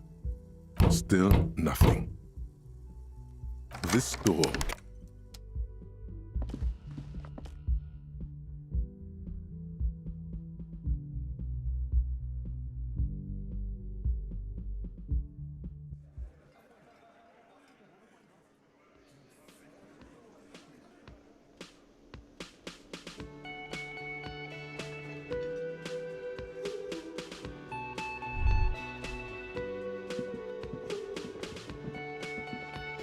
Morning. Looks like we can get to work at once. The union muscle turned up. They look rowdy. We should talk to them. I completely forgot. Sorry, I had a rough night's sleep. It's them by the looks of it. Loud and nasty, just like the manager said. One loose thread less to worry about, and one big problem to replace it. Everything points to the dock workers' union. The tracks in the mud, the circumstances in Martinez, my preliminary information, which may, of course, all be wrong. But we still need to talk to them, and it won't be easy. I mean ungovernable. Martinez isn't exactly enthusiastic about the RCM being here. They prefer to be policed by the union. Men who drink beer for breakfast? There's talk of an armed wing of the union called the Hardy Boys, who are responsible for said policing. I think it's them. That would just escalate tensions. No captain would sign off on it. Solving one murder isn't worth a conflict between the RCM. In fact, even the death of 2 detectives might not warrant an all-out war. So let's keep a cool head, okay? One more thing before we do. We don't have to talk to them immediately. We can walk right past them. Yeah, streetwise. Zoom right past. Do it on your own terms. But aren't you curious to know what they... They're in no hurry to leave. They think they own the place. Anyway, I leave that choice to you.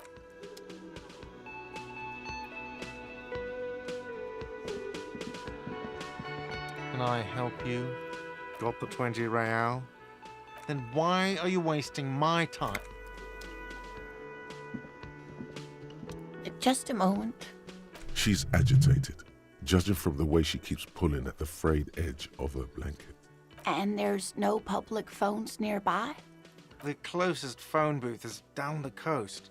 Sorry for the inconvenience, ma'am. It's fine, I understand. Thank you anyway. I'm glad to see you again, dear. Please don't trouble yourself about me, sweetie. I was just hoping to make a call, but the Whirling's phone line isn't working. The union office probably has a phone, but I can't really get there, or to the phone booth down the coast. And the manager was vague about it. Why would he be vague about phone problems? This is something to look into later. Ask God, maybe. To let the young woman who's house-sitting for us know that we may be delayed. Morel, my husband, and Gary were supposed to get back by Monday night, but they're still missing, and I haven't heard from them. I was also hoping she'd heard from Morel. A little missing persons puzzle might just be the thing to take your mind off the hangover.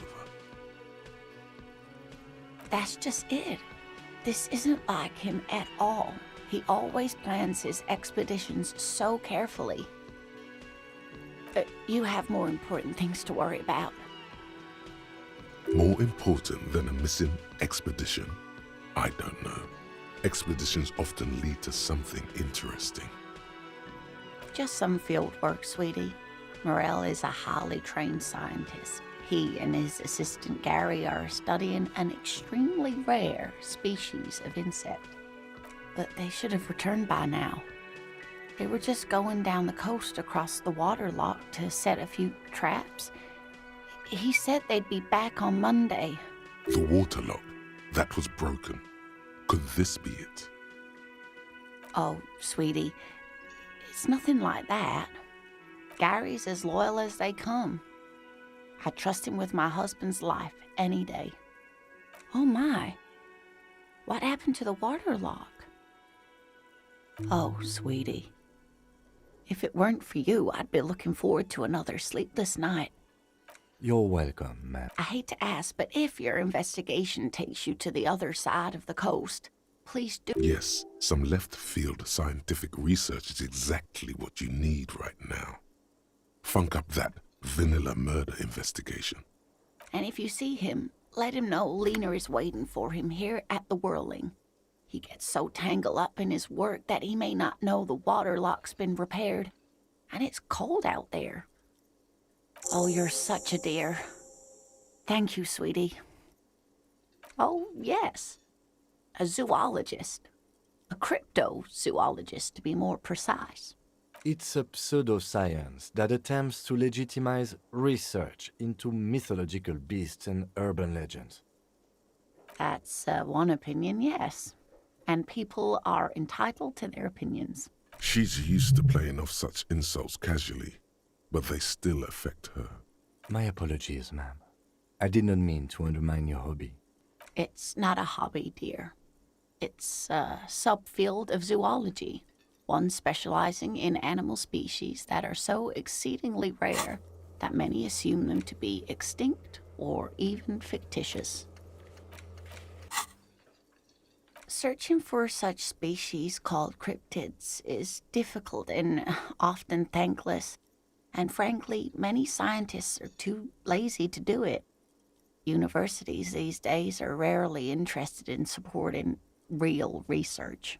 The quality of research at Revacholian universities has been on the decline, but you doubt there was ever a time when cryptozoology was embraced by the academic elite.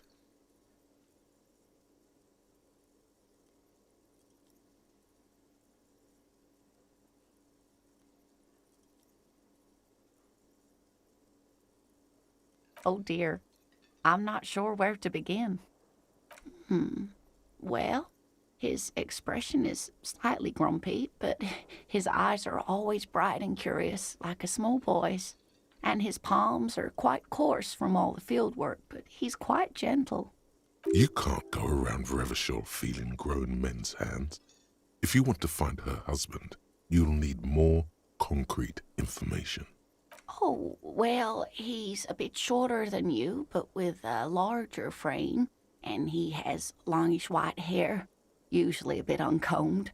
You might say wild, even.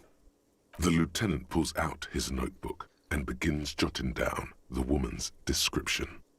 One other thing, he'll likely have all kinds of field gear on him, even if he's not out in the reeds, you know, just in case.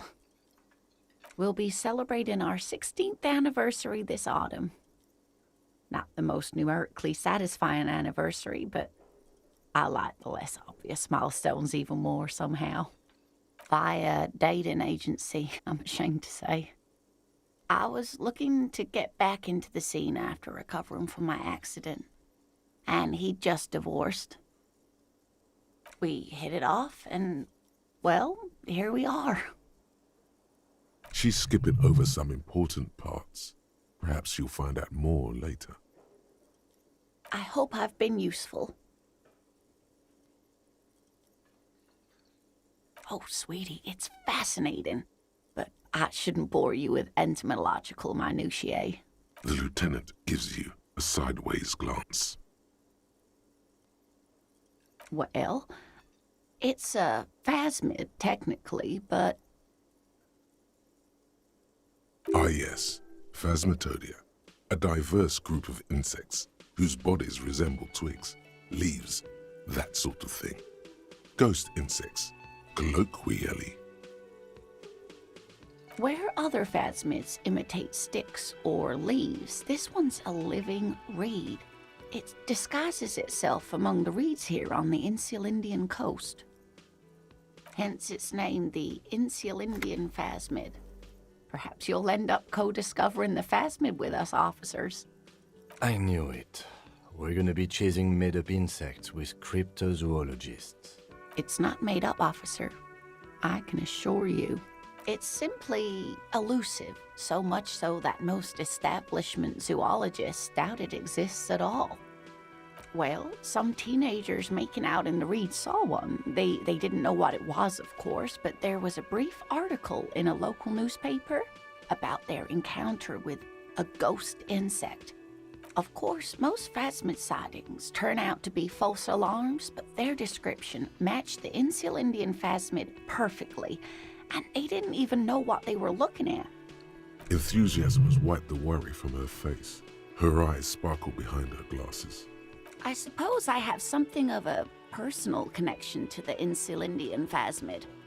All scientists have their little hobby horses. Not at all. Why else would it hide itself so carefully?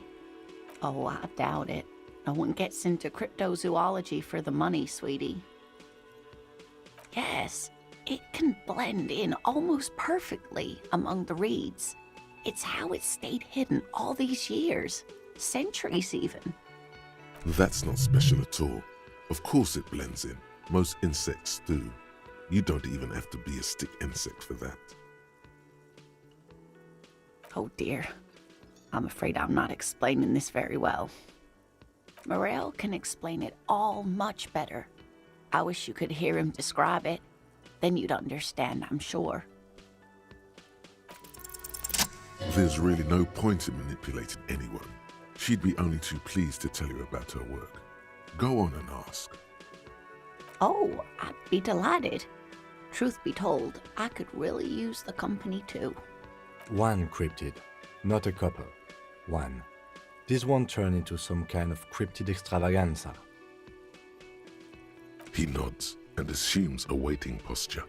Cryptids, cryptids. Let's hear about all the interesting cryptids. Ooh, tough choice there.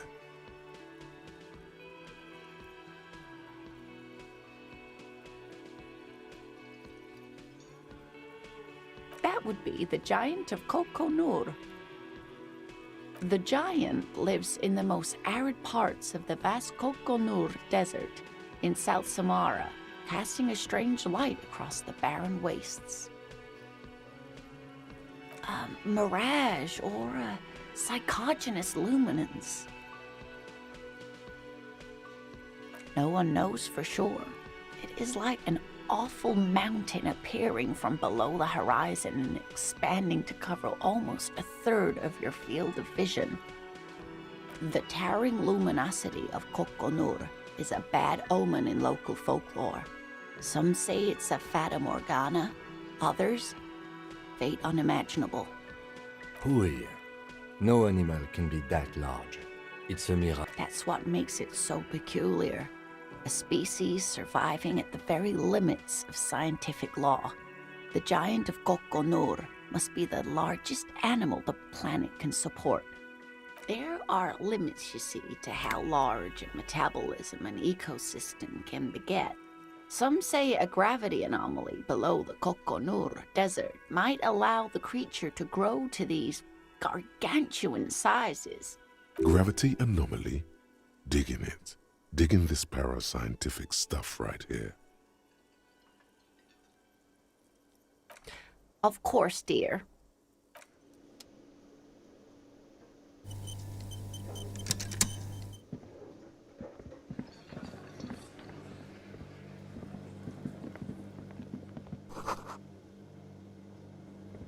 The man ponders his cooking utensils and gives you a little nod. He looks up at you, then looks away quickly. Shrugging is an international sign for, no, I don't know what's behind.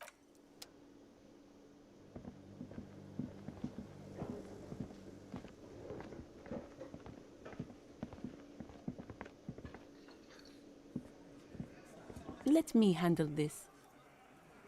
Detective disorientated. Are you still wondering where you are? This is Martinez, in case you've forgotten. I advise you not to overstay your welcome. Her entire character has shifted. This young woman is cold as ice. Yes, extremely normal. I'm not a gardener, by the way. I'm a legal counselor for the Dock Workers Union. So let's get to it. You're looking for Titus Hardy? You think he has information that will help you? Maybe he does. That's Titus. Talk to him, but know this. I'll be keeping an eye on you. No strong arming, nothing official. The District of Martinez does not recognize your authority to make arrests. It doesn't matter if you recognize our authority. We will make an arrest if we have to. She says nothing. Her glare speaks for her. Like I already told you, I'm a legal counselor. Do you have hearing problems?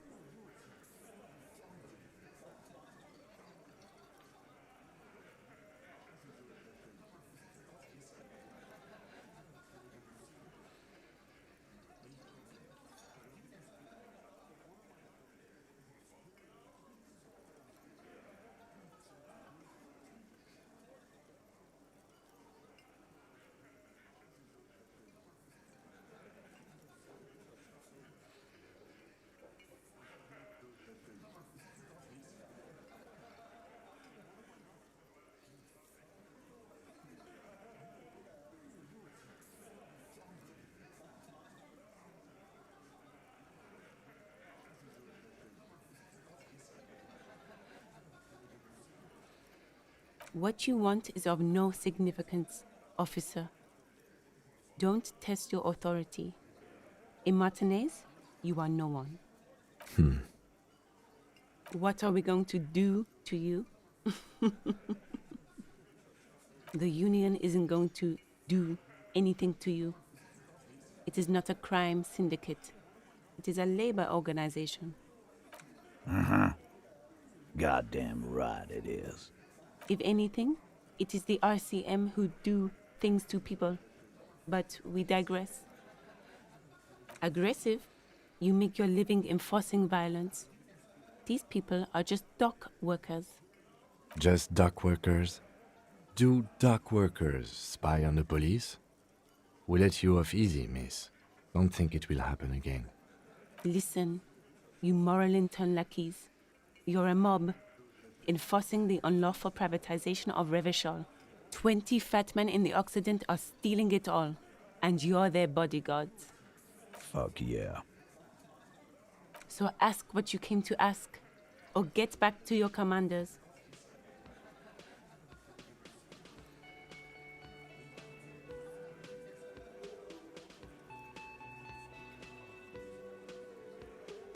Look, a comedian. Do your job, ask your questions, then get out of my... Strange. It's as if people don't believe a cop could be a socialist revolutionary.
There he still is, looking right through you with his white eyes. The body below is in. As you breathe in, the odor comes over you. It's a spell of the mind telling you to run, and your stomach to wring itself empty, with your hands at your sides and your eyes squinting. It's a puzzle. What's hanging in front of you is a puzzle of decaying flesh, tattoos and tendons. They do after 7 days, yes. The man before you is naked, but for a pair of underpants and enamel boots. His skin is greenish, marbled with decaying veins, and blotched by lividity. A fading web of tattoos covers his chest and shoulders. The cargo, the material appears to be ceramic. Its clean white stands in stark contrast to the decaying flesh above the knee. The man wore thick polymer socks, probably for padding. A fine array of interlocking plates covers them. Delicate and fragile, they feel alien to the world around you, out of place somehow. These are clearly not boots. They're armor, possibly part of a larger set. Indeed. Technically speaking, these are sabatons, not boots. Oh, the lieutenant uses a memo technique, A6. That's not just any notebook. It's a classic. It's all you, baby. Ceramic plate. Zirconium dioxide, most likely. This is where the make would be. Under the heel. Fair weather. Fair weather model T500 VE. I'm guessing that's vitreous enamel. This is advanced stuff. Piece by piece. He's been out here for 7 days. It would be odd if they didn't. We should keep a lookout for these species. The armor could yield information. This is one thing he might actually know. No, I think he had something precious underneath the clothes. They had to remove the jeans and shirt we found to get to it. And this kind of armor is often worn under fabrics. Nice. That makes sense. They usually hang them completely naked for that. La puta madre, the Mazda, the Besmerties and the like. This one still has his underpants. Fucking talking about underpants. Clearly, Kuno would like to interject something here, but there's not enough for him to hold on to. It is. It's expensive. We've requested similar material for our tactical units for years now. The constabularies deemed it too costly. In that time, we've lost 6 men to semi-automatics. For a full set, about 4 years of wages. For the northwest region of Revachol, an officer's average yearly income is 5,500 real, unadjusted for rank. Not too much, yes.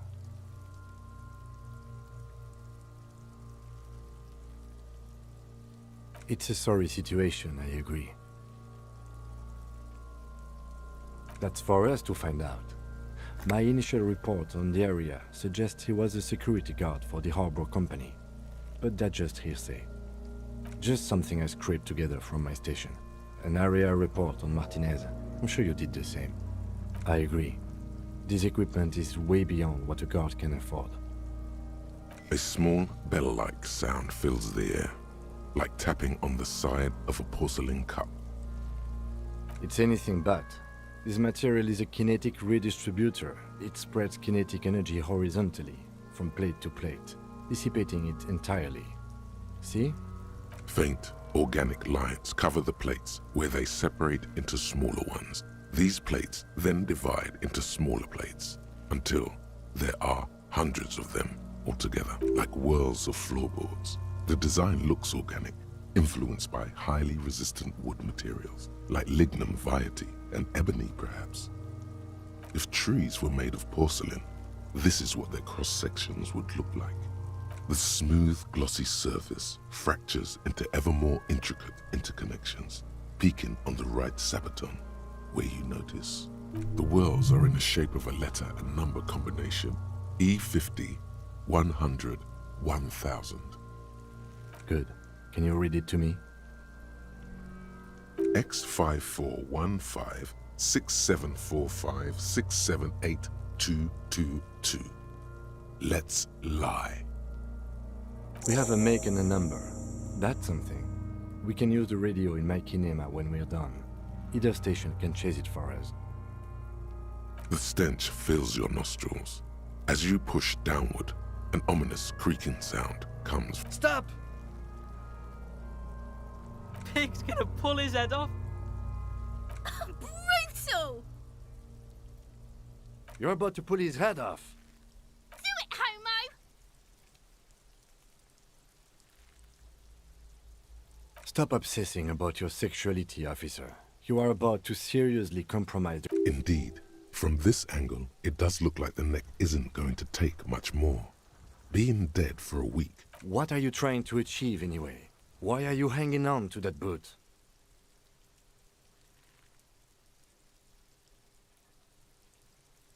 How many clothes do you need? You already found a number. Besides, there's no way you're getting them off. All the organic matter in his body has been flowing down into the boots. They are fused to his feet now. You're sure there's a way to peel them off, but first the body needs to be down.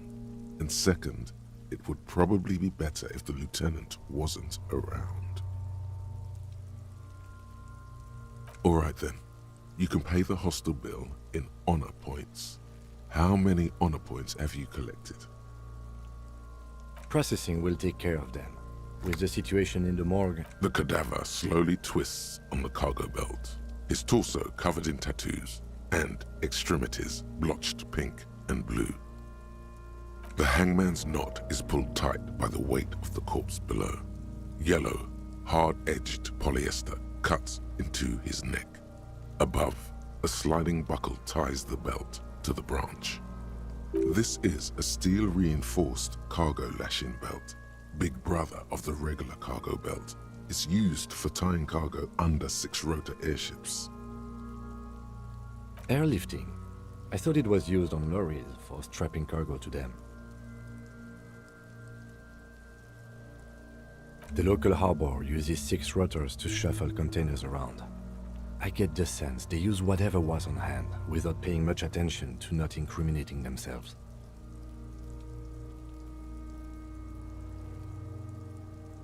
I was afraid it would be. Thin steel wiring, parallel strands. This makes getting him down more problematic than I had assumed. I'm still approaching this as a lynching, yes, motivated by the ongoing strike. You?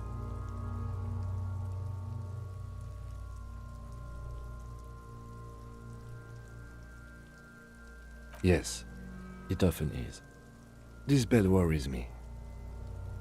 A noose is one of those things that's easier to use one way around. That ladder can't carry a grown man.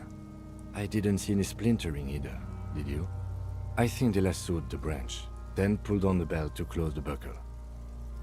Could be. The shape of the branch supports the theory. The cadaver hangs from the cargo belt.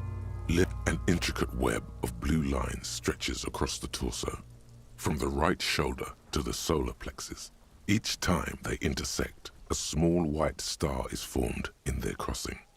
Hundreds of fading asterisks riddle his skin. A map of the stars. I do see some similarity to astronomical charts. Great century Messinian, maybe. But this seems more particular. Customized somehow. As if someone left out most of the night sky, filtering it through personal choice.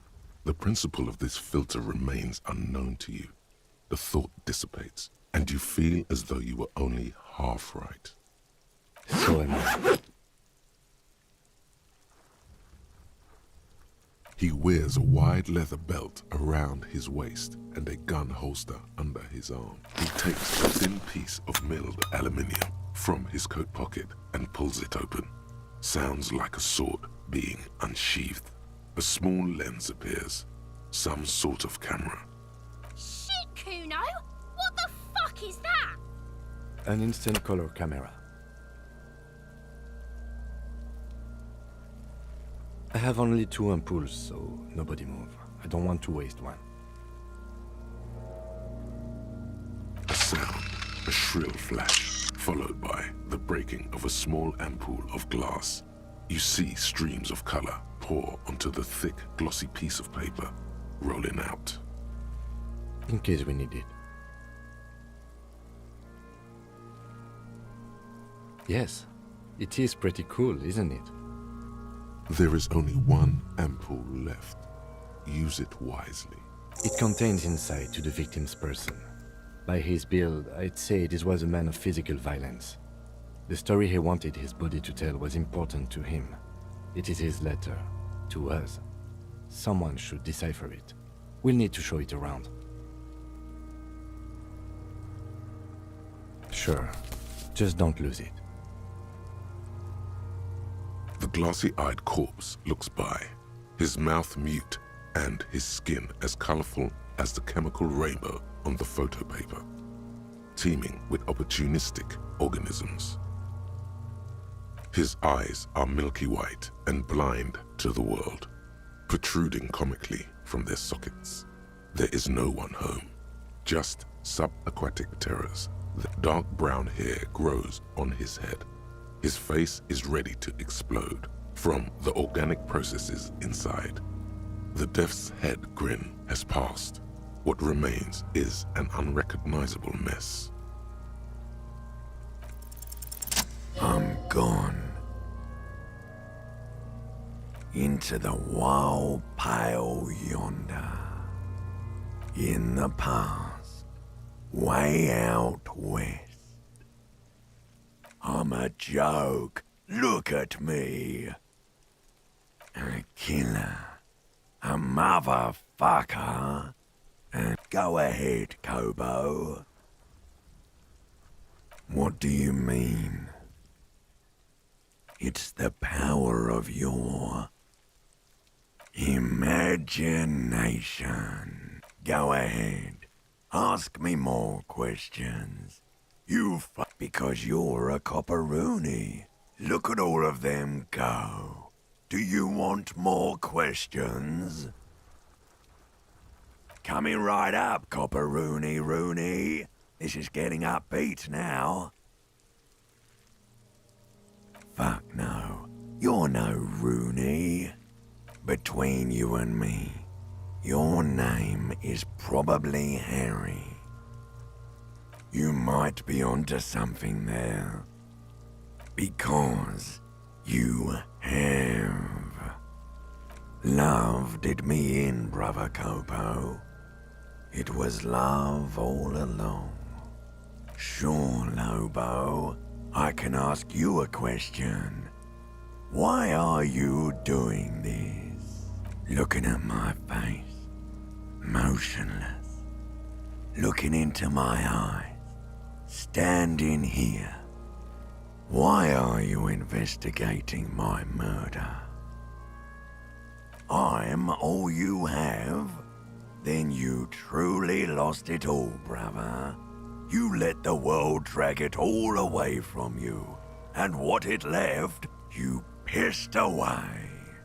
Do I remind you of someone? A child born with Muller's disease, harlequinism, grown up miraculously. You sure wrinkled out of that one. Appears dark green in the cold spring air.